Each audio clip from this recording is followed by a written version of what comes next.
सुग्रीव का भाई अंगद का पिता, अप्सरा तारा का पति और वानरश्रेष्ठ ऋक्ष का पुत्र बाली बहुत ही शक्तिशाली था। देवराज इंद्र का धर्मपुत्र और किष्किंधा का राजा बाली जिससे भी लड़ता था, लड़ने वाला कितना ही शक्तिशाली हो उसकी आधी शक्ति बाली में समा जाती थी और लड़ने वाला कमजोर होकर मारा जाता था। शक्ति का राज क्या था? रामायण के अनुसार बाली को उसके धर्मपिता इंद्र से एक स्वर्ण हार प्राप्त हुआ था। इसी हार की शक्ति के कारण बाली लगभग अजेय था। उसने कई युद्ध लड़े और सभी में वह जीता। इस स्वर्ण हार को ब्रह्मा ने मंत्रयुक्त करके यह वरदान दिया था कि इसको पहनकर बाली जब भी रणभूमि में अपने शत्रु का सामना करेगा तो उसके शत्रु की आधी शक्ति क्षीण हो जाएगी और यह आधी शक्ति बाली को प्राप्त हो जाएगी। यही बाली की शक्ति का राज था।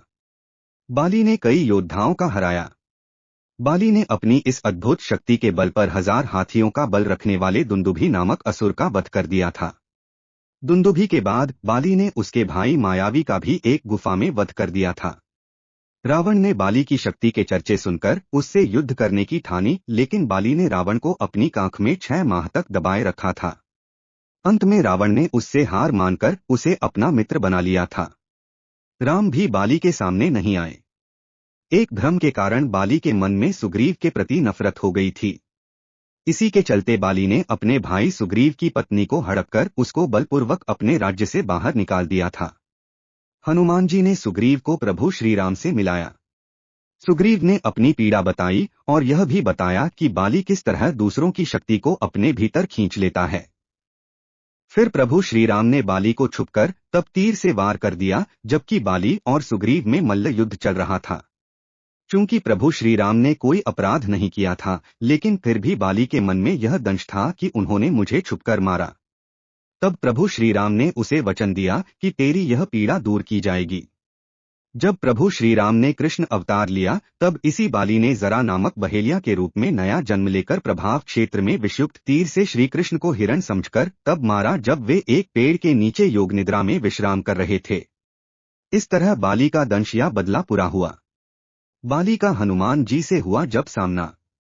हनुमान और महाबली बाली के सामने की हमें एक कथा मिलती है। बाली को इस बात का घमंड था कि उसे विश्व में कोई हरा नहीं सकता या कोई भी उसका सामना नहीं कर सकता। एक दिन की बात है, राम भक्त हनुमान वन में तपस्या कर रहे थे। उस दौरान अपनी ताकत के नशे में चूर बाली लोगों को धमकाता हुआ वन में पहुंचा और चिल्लाने लगा कि कौन है जो मुझे हरा सकता है, किसी ने मां का दूध पिया है जो मुझसे मुकाबला करे। हनुमान जी उसी वन में राम नाम जप से तपस्या कर रहे थे। बाली के चिल्लाने से उनकी तपस्या में विघ्न हो रहा था। उन्होंने बाली से कहा, वानर राज आप अति बलशाली हैं, आपको कोई नहीं हरा सकता, लेकिन आप इस तरह चिल्ला क्यों रहे हैं? यह सुनकर बाली भड़क गया। उसने हनुमान जी को चुनौती थी और यहाँ तक कहा कि रे वानर, तू जिसकी भक्ति करता है मैं उसे भी हारा सकता हूँ। राम का मजाक उड़ता देख हनुमान को क्रोध आ गया है और उन्होंने बाली की चुनौती स्वीकार कर ली। तय हुआ कि अगले दिन सूर्योदय होते ही दोनों के बीच दंगल होगा।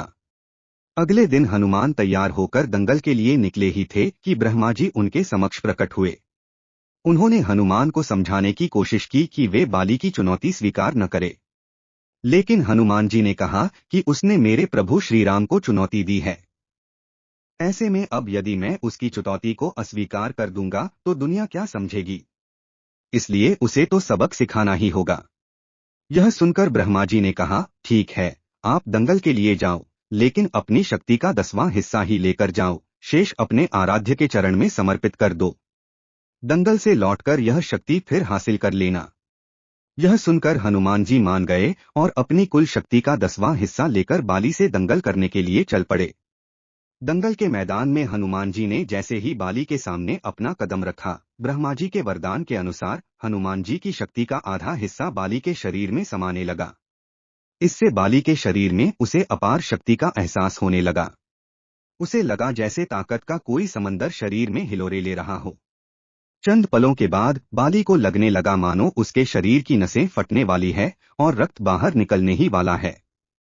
तभी अचानक ही वहां ब्रह्मा जी प्रकट हुए और उन्होंने बाली से कहा कि खुद को जिंदा रखना चाहते हो तो तुरंत ही हनुमान से कोसों दूर भाग जाओ, अन्यथा तुम्हारा शरीर फट जाएगा। बाली को कुछ समझ में नहीं आया, लेकिन वह ब्रह्मा जी को यूं प्रकट देखकर समझ गया कि कुछ गड़बड़ है और वह वहां से तुरंत ही भाग खड़ा हुआ। बहुत दूर जाने के बाद उसे राहत मिली। शरीर में हल्कापन लगने लगा। तब उसने देखा कि ब्रह्मा जी उसके समक्ष खड़े हैं। तब ब्रह्मा जी ने कहा कि तुम खुद को दुनिया में सबसे शक्तिशाली समझते हो, लेकिन तुम्हारा शरीर हनुमान की शक्ति का छोटा सा हिस्सा भी नहीं संभाल पा रहा है। तुम्हें मैं बताना चाहता हूं कि हनुमान अपनी शक्ति का 10वां भाग ही लेकर तुमसे लड़ने आए थे। सोचो यदि संपूर्ण भाग लेकर आते तो क्या होता। बाली यह जानकर समझ गया कि मैंने बहुत बड़ी भूल की थी।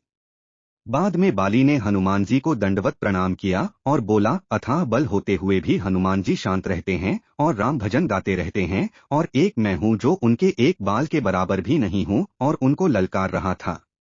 मुझे क्षमा करें हनुमान।